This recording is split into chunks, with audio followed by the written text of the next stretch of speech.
leading us through such a wonderful time of prayer. I appreciate that greatly. Folks, sometimes when our lessons, go beyond a single week, and this particular set of lessons has gone several weeks, looking at the question of does God exist, how we answer that question. I don't think there's anyone in here that's asking that question for yourself personally, but we probably all know people and are around people that we either know for sure or we think that they are wrestling with that question. And so remember what we're doing in this for those of us who know the Lord. What we're learning how to do is how to answer these questions that other people are asking, to be able to give an explanation for the hope that we have within us in Christ. So that's what we're doing. We have looked at evidence from astronomy, and we have looked at evidence from physics, and tonight we're going to look at evidence from biochemistry that shows us that God really does exist. Now, let me say this. This is the last week of heavy science, okay? I'm a guy who loves science. I could do this science stuff, all the time and just really enjoy it. But I know everybody doesn't have the same kind of weird mind that I have. So, I do understand that. And so that we're not going to stay in some of the science material longer. What we will do next week is Night of Worship. Jeremy's covered that. But then when we pick back up in the series the next week, we'll be moving into evidence that comes from the Scripture itself and evidence that comes from history in support of what the Scripture says. So we'll be going at it in kind of a different direction. Okay, so I'm hoping all of you aren't the ones that love science and you'll say, oh, that I'm not coming back. But I know there's some of you that probably the science is not your thing, and I'm trying to give you some hope that the whole series is not going to be like that, all right? But tonight, I told you last week, this is actually just my favorite area. I love the things that we're going to talk about tonight because it speaks so powerfully to me. And so I just enjoy being able to share it with others.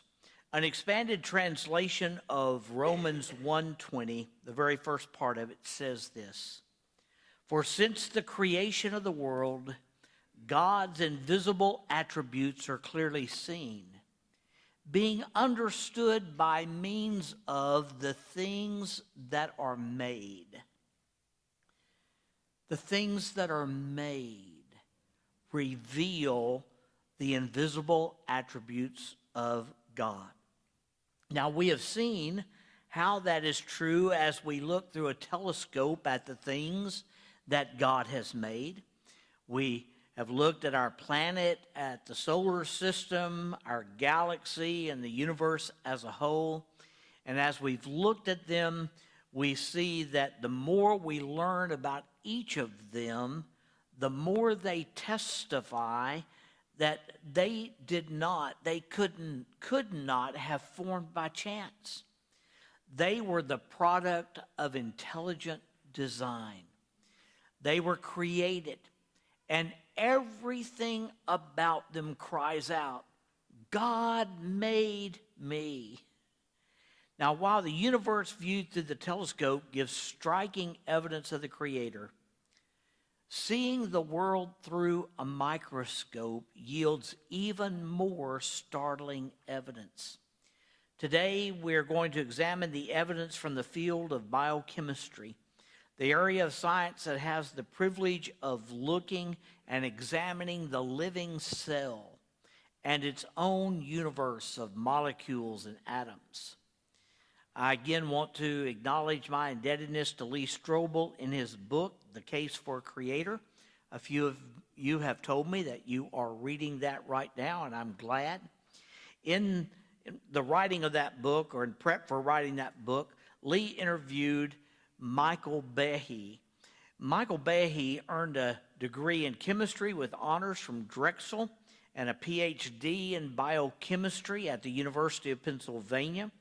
And then after postdoctorate research at the University of Pennsylvania and the National Institutes of Health, Behe joined the faculty of Lehigh University in Bethlehem, Pennsylvania.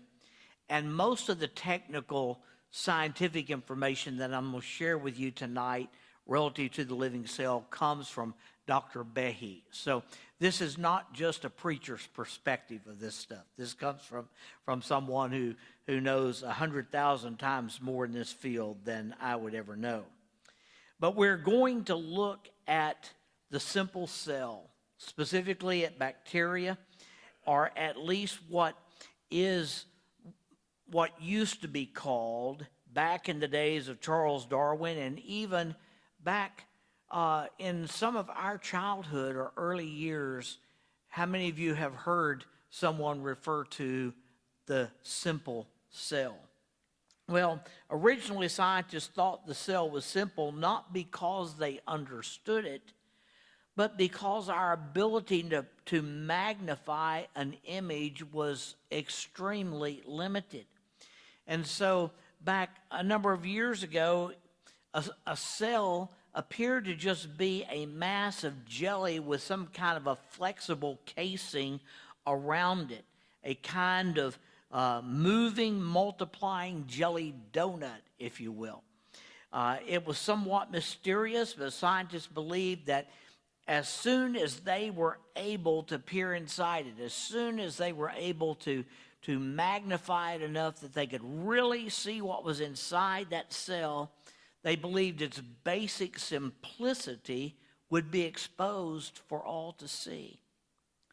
But as microimaging improved so that the insides of the cell could be discovered, they were shocked at what they found.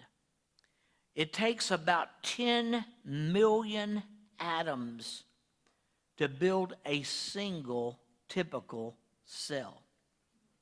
One scientist described a single-cell organism as a high-tech factory, complete with artificial languages and their decoding systems, memory banks for the storage of information, elegant control systems regulating the automated assembly of parts and components, error fail-safe and proofreading devices for quality control, and a capacity not equaled by any of our modern machines, because this cell is capable of replicating its entire structure within a matter of hours. The living cell is indeed one of those things that have been made that testifies to the wisdom and the power of an almighty creator. Folks, the complexity and order of a living cell defies any explanation except intelligent design. When considering the complexity of a cell, a picture is worth 1,000 words. So I'm going to give you some pictures and take away some of my words. So you can look at these pictures and they will tell you things that I would never be able to say. Now, the image that I'm giving you here of a cell shows 15 distinctive parts of the cell. But folks, it could show much more. For a biology student, this is a very simplistic explanation, because each of these parts has many other parts. The cell membrane is far more than just a covering for all the other parts. The membrane itself is a complex system.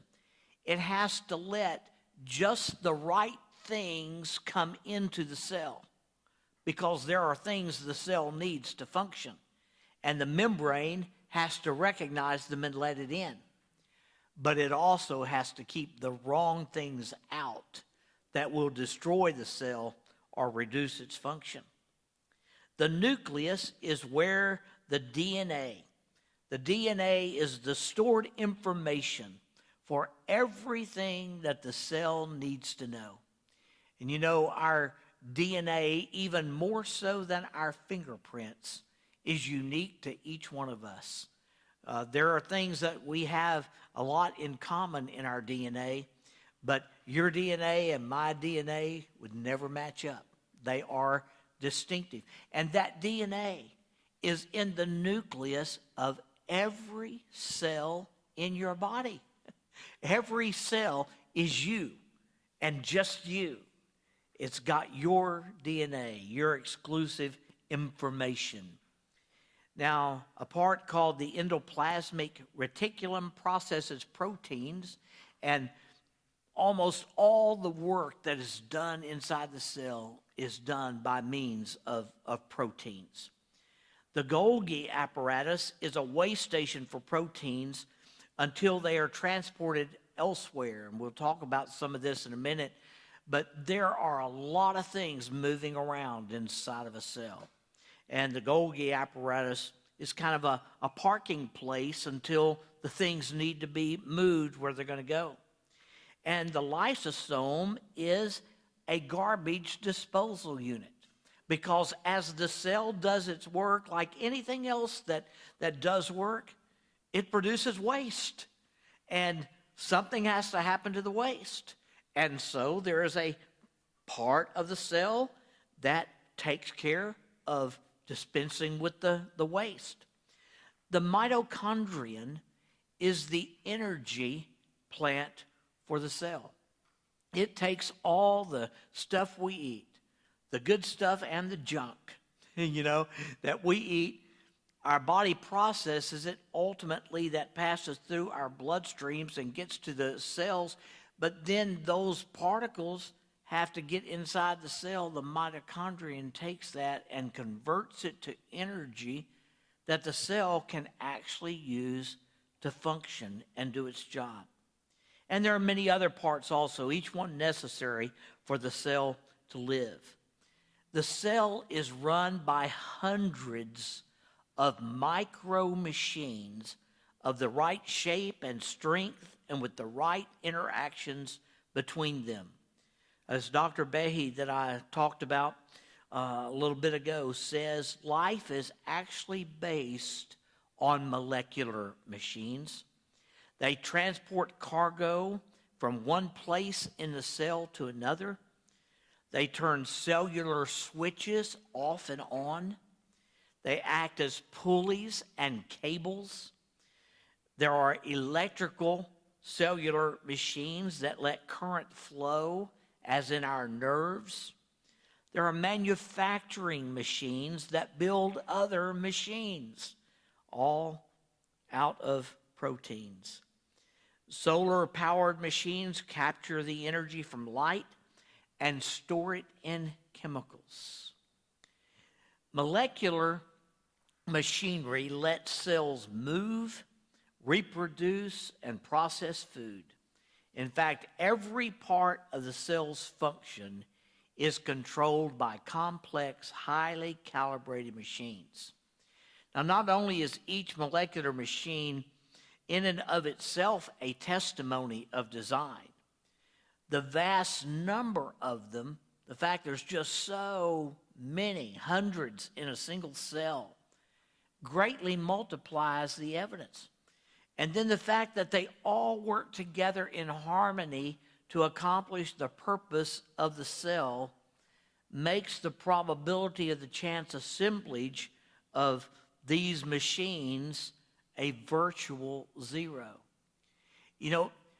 Most of these cells, sometimes there's a single cell organism where really the primary purpose of that cell is like any other animal. Its purpose is to live and reproduce. That's their main goal.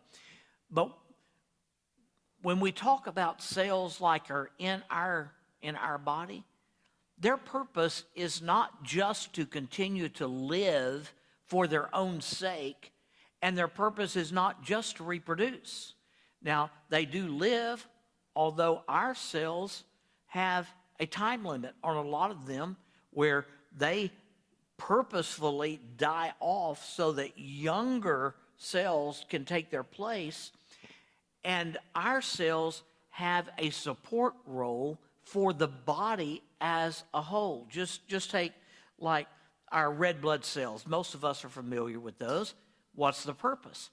To carry oxygen to all the other cells of the body.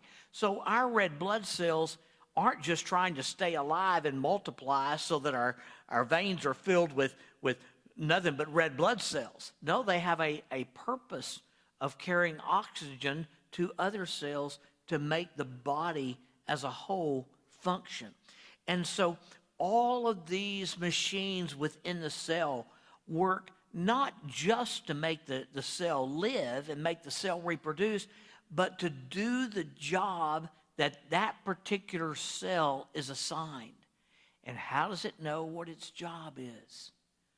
By the DNA that is stored in the nucleus of that cell. The living cell actually disproves the theory of evolution according to Charles Darwin himself. In his famous book, The Origin of the Species, Darwin said, this is his own words, "If it could be demonstrated that any complex organ existed which could not possibly have been formed by numerous, successive, slight modifications, my theory," talking about his theory of evolution, would absolutely break down. Now, Darwin said that because in his day, you really could not contradict that. The science was not there to contradict that, and so he thought that this absolutely was true, that what he was proposing, that everything, take every organ in our body, that if we were able to trace the development of every organ, that we would just see it changing over time, but every change would be very, very tiny. And every change that lasted would be one that produced a benefit to the body. And so he thought every change, not only within a particular species, but across species. So you take what the heart, for instance, of a chimpanzee looks like, and compare that to the heart of a human being. And while there are many things in common, there certainly are many differences. He said, if we could just watch evolution over all these millions of years in slow motion, we'd just see that chimpanzee heart changed just a tiny little bit, but it was better, and a tiny little bit, and it was better, and a tiny little bit, and it was better, until finally it changed into what we recognize as a human heart, which was better. And that all change is like that. So he said, if you could ever find an organ that you could not explain the change by these tiny little bitty successive steps, then it would completely prove that my theory is not right. If you could just find one example of that, it would prove I've made a mistake, that can't be the way it happens. Well, folks, the interesting thing is that these cellular machines are an excellent example of those organs that cannot be explained by successive steps. And as we look at some of them, you'll see why. The molecular machines of the cell are such organs. For if you suppose that there was an ancient precursor to even one tiny part, then you would also suppose that there were precursors to each other part that works in harmony with it. And those precursors worked together in harmony for some good purpose in the cell, just by chance. Then as one part evolved, the other part evolved in a complementary way, and all of that by chance. The absurdity of this supposition is apparent as we look at some of the molecular machines. So let's look at some examples. of cellular molecular machines which increase the evidence for intelligent design. The first one is one out of our own body, the cilium, the molecular machine that keeps us breathing. Cilia are tiny whip-like hairs on the surface of certain cells. If a cell is mobile, in other words, if it's a cell that moves around, then the cilia are all around it and they propel it like little oars. But sometimes the cilia are on cells that are fixed. It's like they're glued to a certain place. They don't move around. They're secured in a stationary position. In that case, the movement of the cilia move fluids across the cell. They move fluids from one place to the other. Now, the cells lining our respiratory tract have about 200 cilia on each cell. These cilia move in synchrony. They move in waves together to move mucus toward the throat for elimination. That's how we expel foreign particles that we inhale. You breathe in some pollen or some dust, and all of a sudden you feel that need in here. You know, whew, that felt better. You know, you had to get something out. But, well, you know how that got in. It got into your lungs, or at least into your bronchial tubes, just by breathing. It came in with the air, but all of a sudden there's these little particles in there that are irritating you. Well, for you to be able to cough them out, they've got to get back up to a place that the air can throw them out. That's what the cilia are doing. Next time you cough, and it's a productive cough. I mean, you cough something out, maybe it's a tiny little particle, but you can just feel the difference. Say, my cilia did that.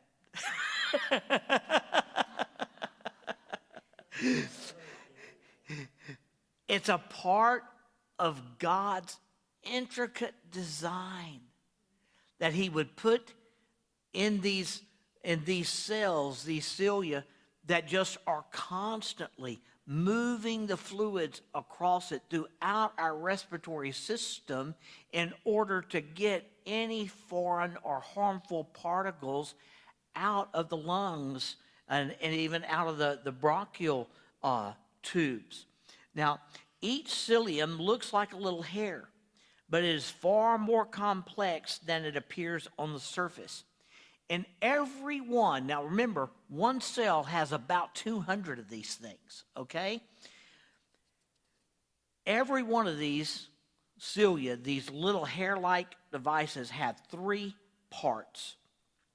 They have microtubules that form the bendable shaft. That's the part that waves in synchrony.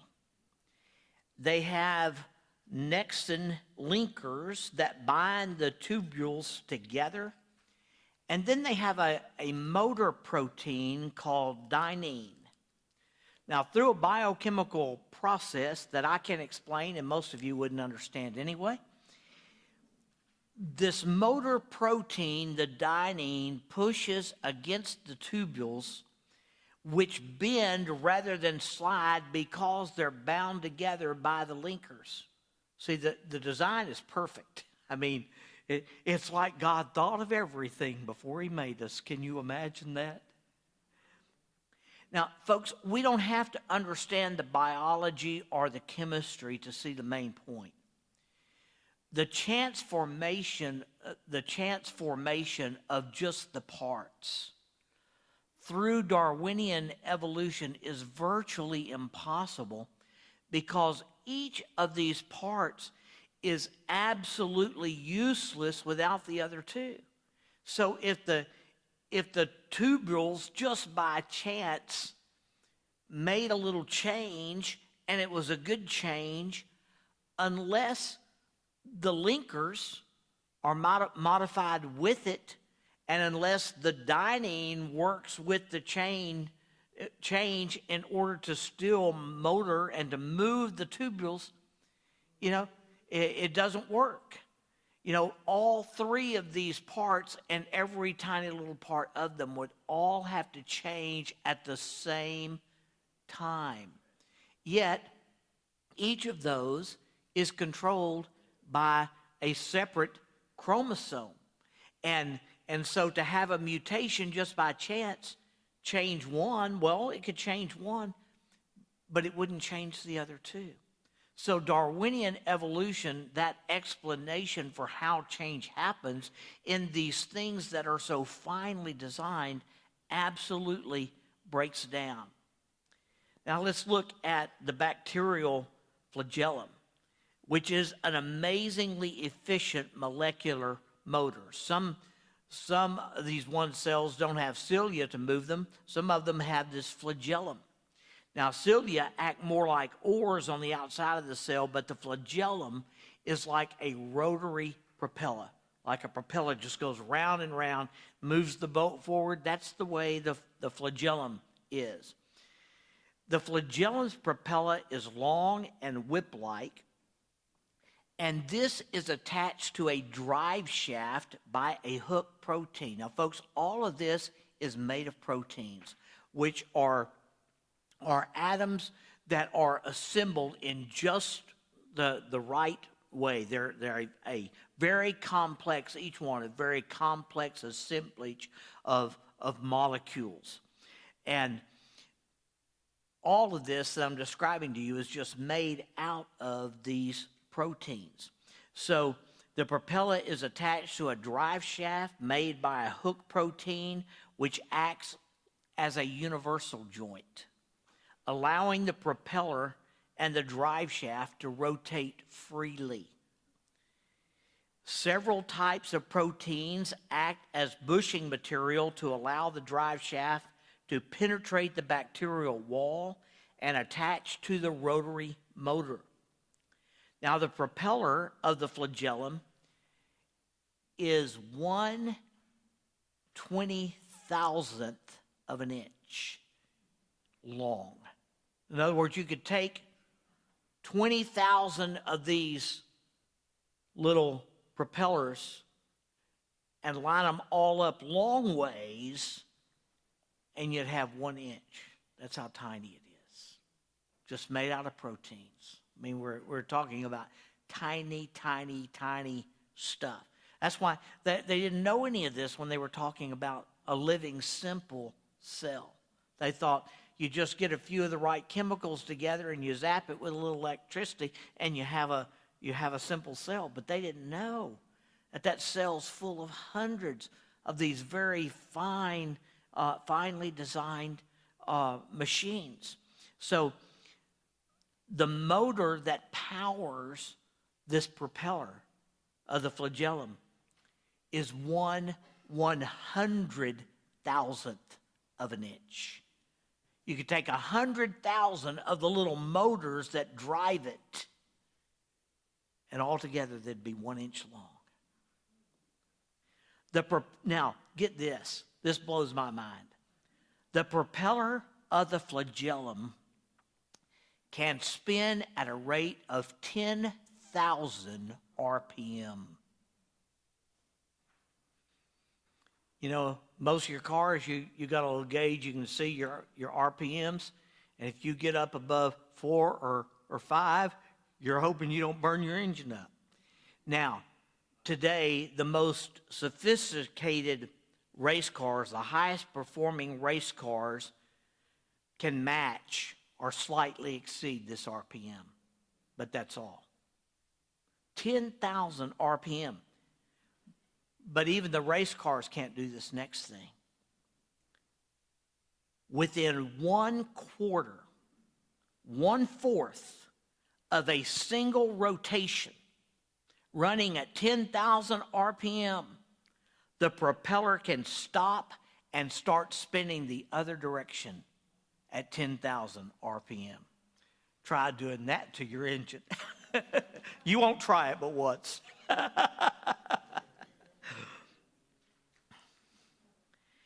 And this motor that's driving the propeller on the flagellum, now this is a one-cell bacterium.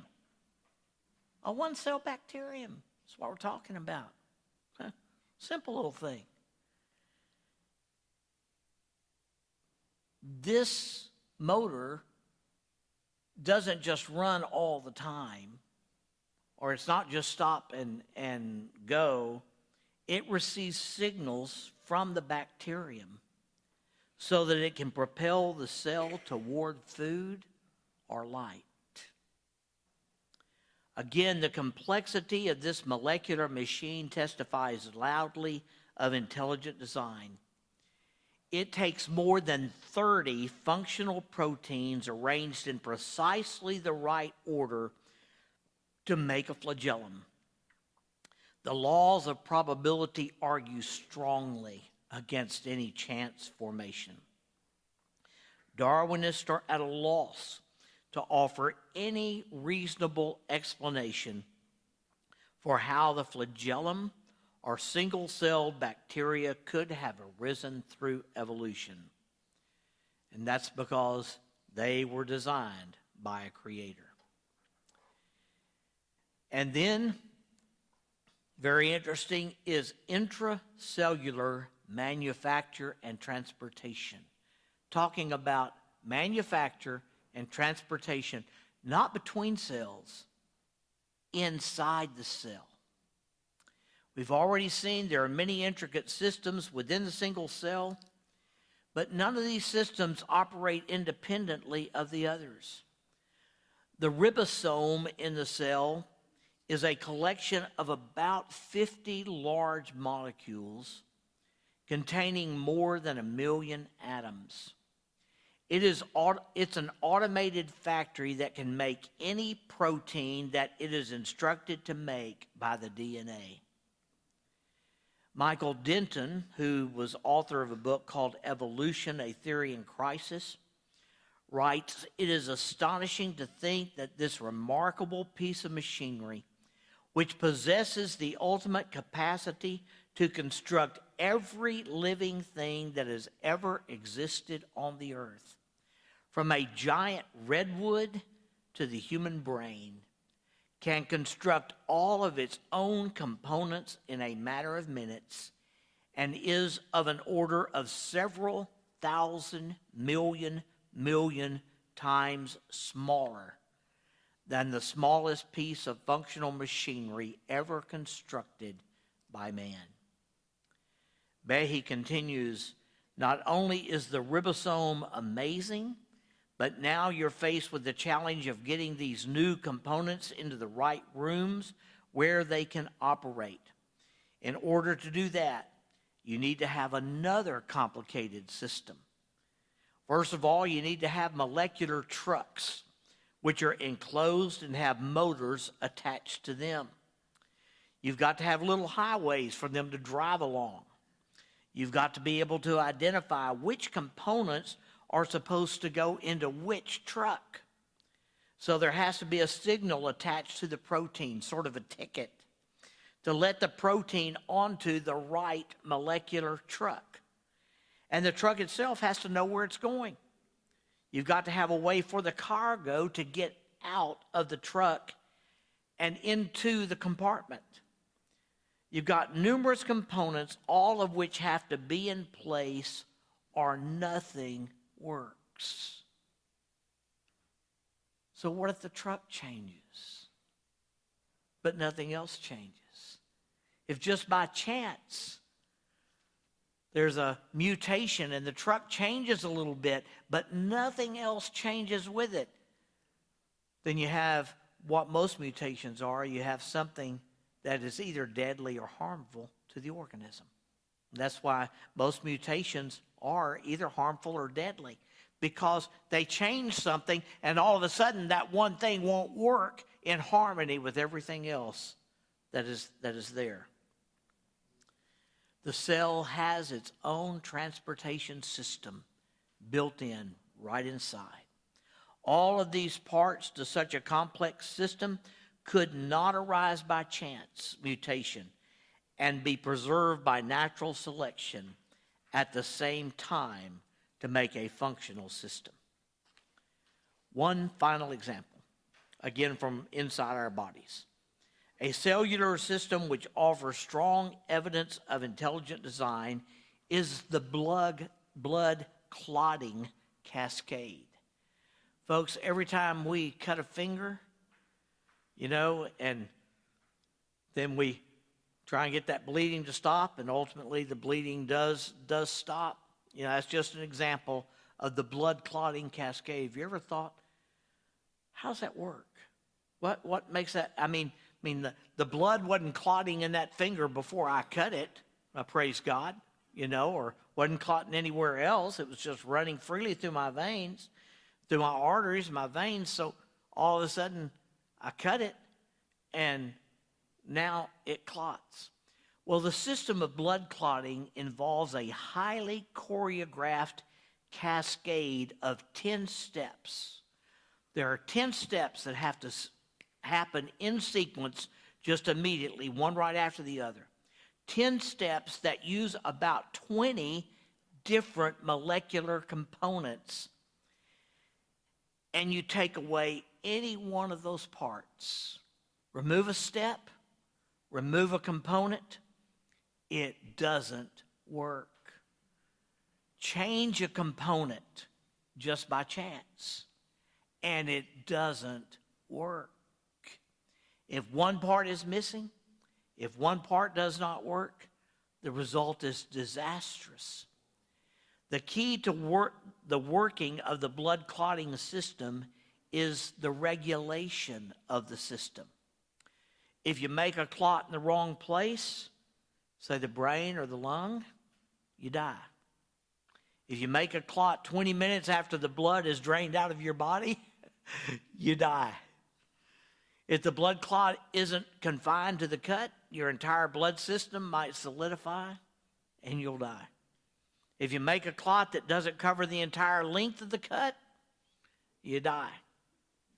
To create a perfectly balanced blood clotting system, clusters of protein components have to be inserted in the cell all at once. They have to come together in those 10 steps and be applied all together, or it doesn't work.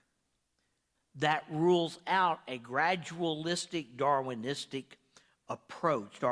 approach, and fits the hypothesis of an intelligent designer. As Darwin said, if it could be demonstrated that any complex organ existed which could not possibly have been formed by numerous successive slight modifications, my theory would absolutely break down. Well, in our brief study, we have seen several organs that fit Darwin's established criteria for disproving of evolution through natural selection. At the same time, we have seen, even if we don't fully understand, biochemical machines whose very existence and operation testify to intelligent design. Folks, just as we look at a computer and know intuitively that its design and function is the product of someone's intelligent design, we can also know that the same is true about the things not made with human hands. As the Holy Spirit summed it up through David, I will praise you, for I am fearfully and wonderfully made. Marvelous are your works, and that my soul knows very well.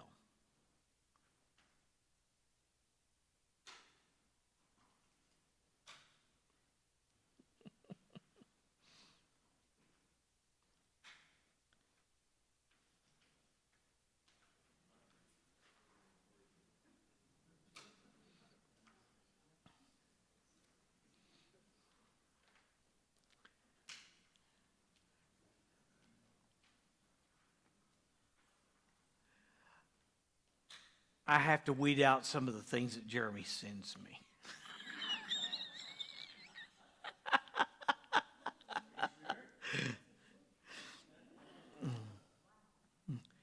Like, Jeremy sends me this. Is it accurate to say that Rick has more simple cells than others on staff?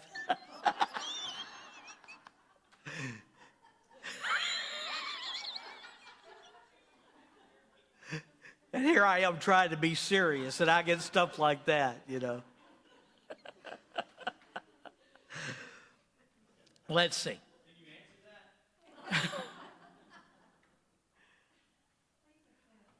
No, I know at least one other staff member that has more simple cells than Rick.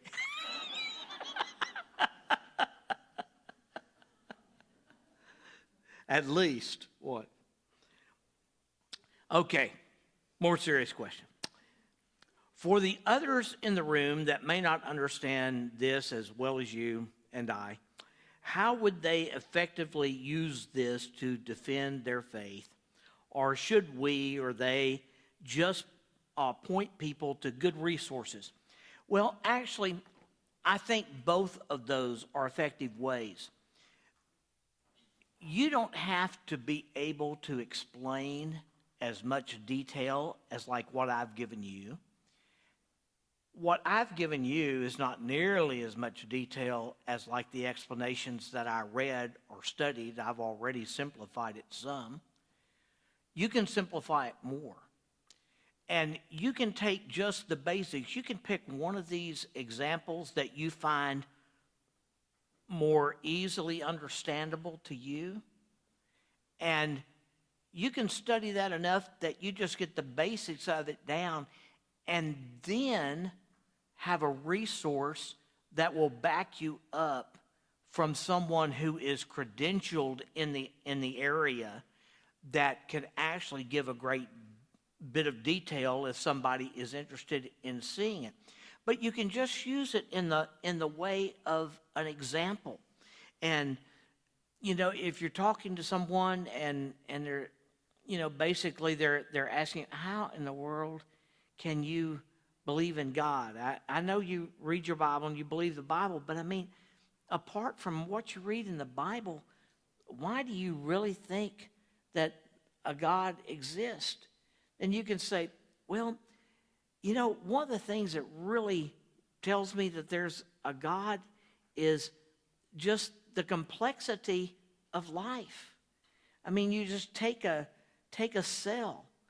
You know, just every cell in our body is so complex. It has all these different parts that have to work together, you know, and the full instruction book for our body and the particular things about us individual, that whole instruction book is right there in the nucleus where every cell knows exactly what to do.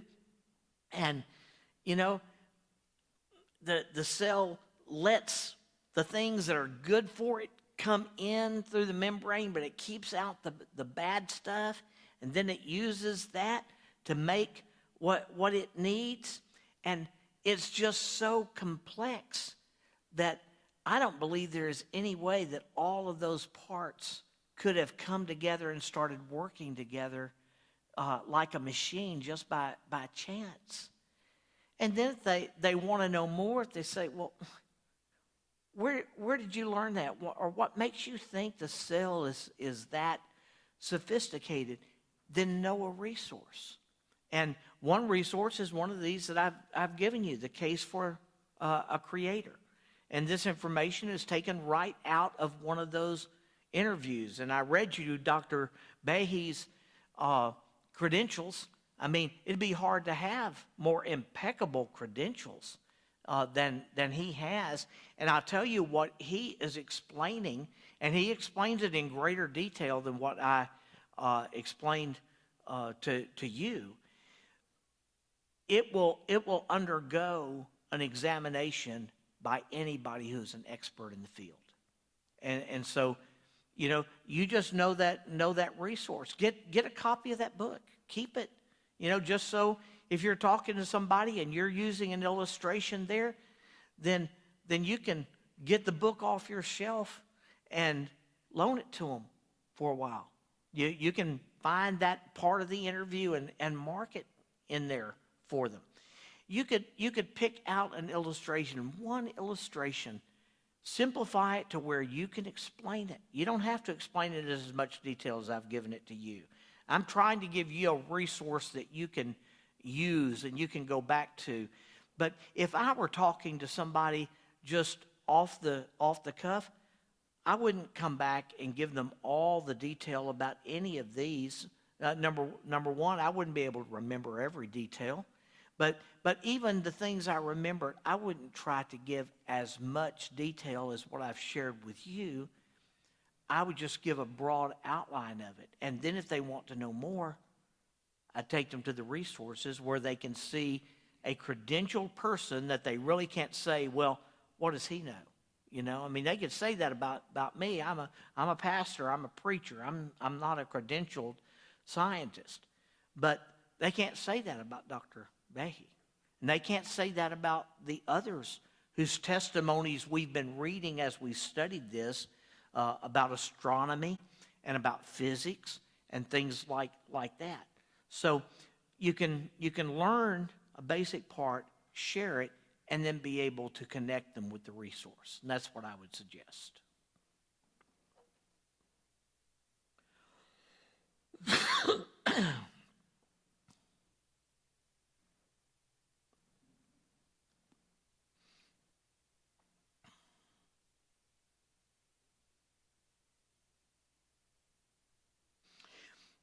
If it's so easy to explain that this is so, then why do smart scientists like Bill Nye still debate evolution? And of course, Bill Nye has a ton of people. I mean, the vast majority of scientists are still evolutionists, as many creationist scientists as there are, and there's so many more than what there were. Like even when I first became a creationist, which was back around 1979, 1980, somewhere around in there. There were scientists then who believed it, but not nearly as many as believe creation now. There's a lot more creationist scientists now than there were then. Why? Mostly because of the improvement of our imaging, both in terms of telescopes and microscopes. The more we can see, the more we can learn, the more evidence we have that God created it all. Now, so why are there still a lot of evolutionists? Number one, because it is still the foundation of our educational system. It is virtually all that is taught. It is really practically against the law in an educational system to contradict evolution. You talk about cancel culture. There was cancel culture against creationism, back forever. And it really hasn't ceased. Any scientist who becomes a creationist now experiences cancel culture in